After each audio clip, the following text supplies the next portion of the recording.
O Asno de Ouro, ou Metamorfoses, de Apuleio, é uma obra do século II escrita em latim que combina humor, aventura e espiritualidade. É o único romance da Antiguidade Clássica que chegou completo até os dias de hoje.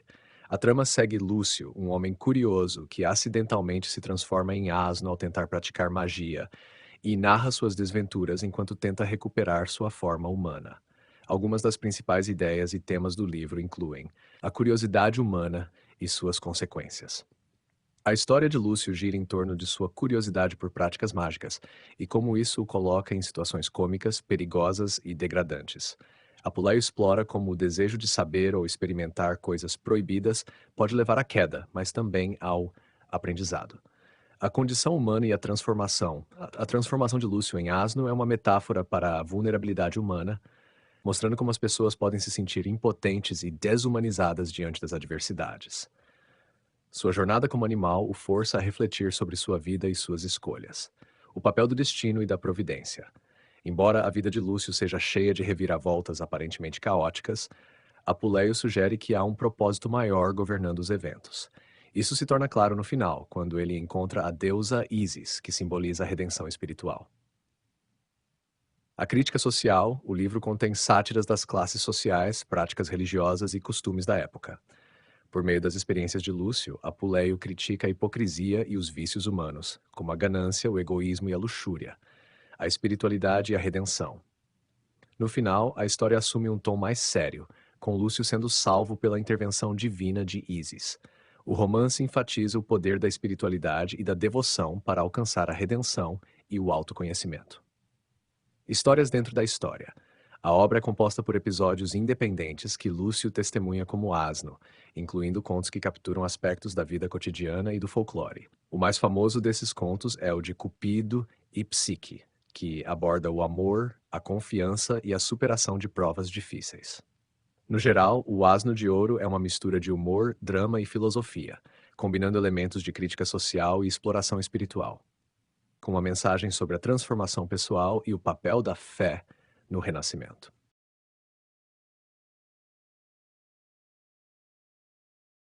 O Asno de Ouro é dividido em 11 livros ou capítulos, cada um com sua contribuição para a narrativa principal e temas intercalados. Aqui está a estrutura e um resumo de cada. Livro 1. Introdução do protagonista Lúcio, que viaja a Tessália, uma região famosa por suas práticas mágicas. Ele conhece Pânfila, uma mulher com habilidades mágicas, e começa a demonstrar grande curiosidade pela magia. Livro 2. Lúcio se envolve com Milon, um anfitrião avarento, e sua esposa, Pânfila.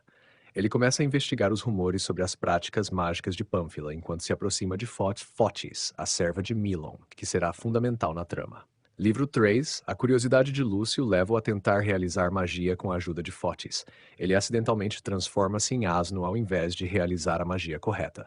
É informado de que precisa de rosas para reverter o feitiço.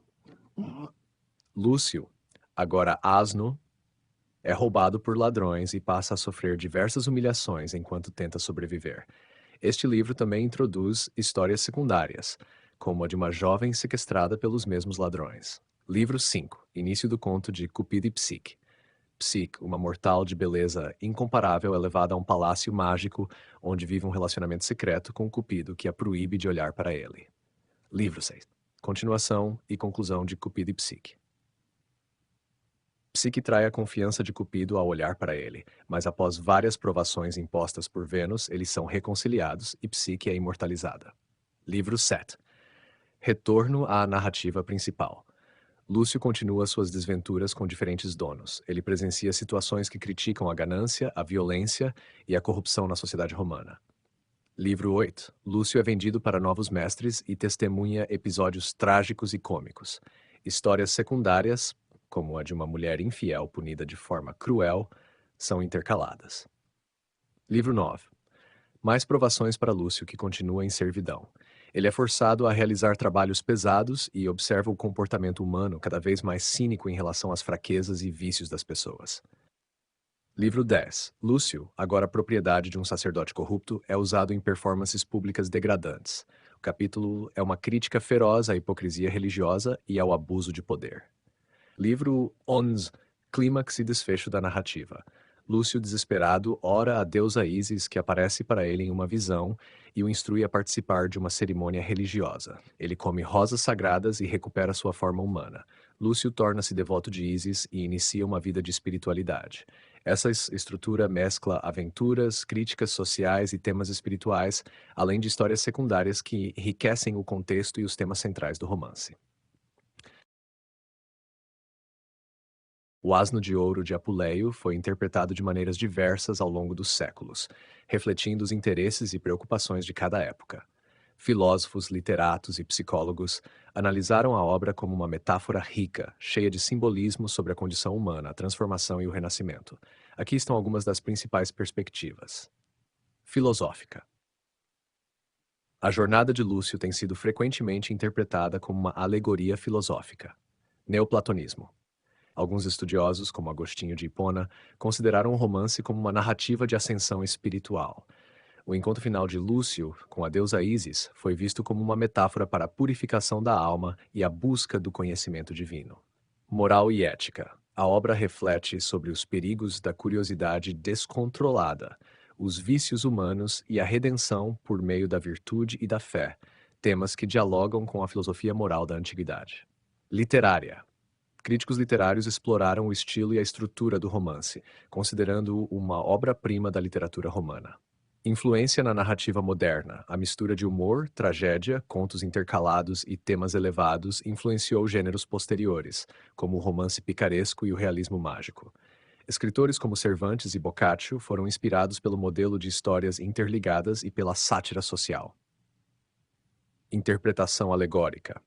Muitos literatos veem o texto como uma crítica velada à sociedade romana, expondo a corrupção, a hipocrisia e os excessos da época. Com o advento da psicanálise, especialmente no século XX, o Asno de Ouro começou a ser interpretado sob uma ótica psicológica.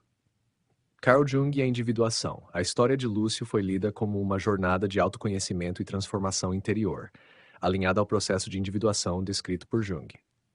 A metamorfose em asno seria uma descida simbólica às partes mais primitivas do inconsciente, seguida por uma ascensão ao self integrado. Freud e o desejo. A curiosidade de Lúcio em relação à magia e os episódios de desejo, violência e humilhação podem ser entendidos como expressões dos impulsos reprimidos e das tensões entre o id e o superego. Histórico-religiosa.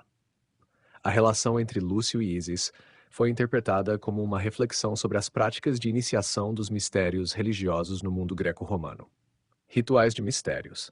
A obra é vista como uma descrição simbólica de um processo de iniciação nos cultos de mistérios, especialmente no culto de Ísis, que enfatizava a renovação espiritual e a conexão com o divino. Crítica ao paganismo tradicional. Alguns estudiosos cristãos do início da Idade Média leram o texto como uma rejeição à magia e ao paganismo vulgar, enquanto exaltava a busca pela verdadeira espiritualidade. Moderna e contemporânea. Na literatura contemporânea, o Asno de Ouro continua a ser interpretado como uma exploração da vulnerabilidade e da resiliência humanas. Sua mistura de tons do cômico ao espiritual o torna uma obra atemporal que ressoa com questões de identidade, transformação e salvação. A complexidade do texto garante que ele permaneça relevante para uma ampla gama de disciplinas, permitindo que seja lido como comédia, crítica social, tratado filosófico ou estudo psicológico.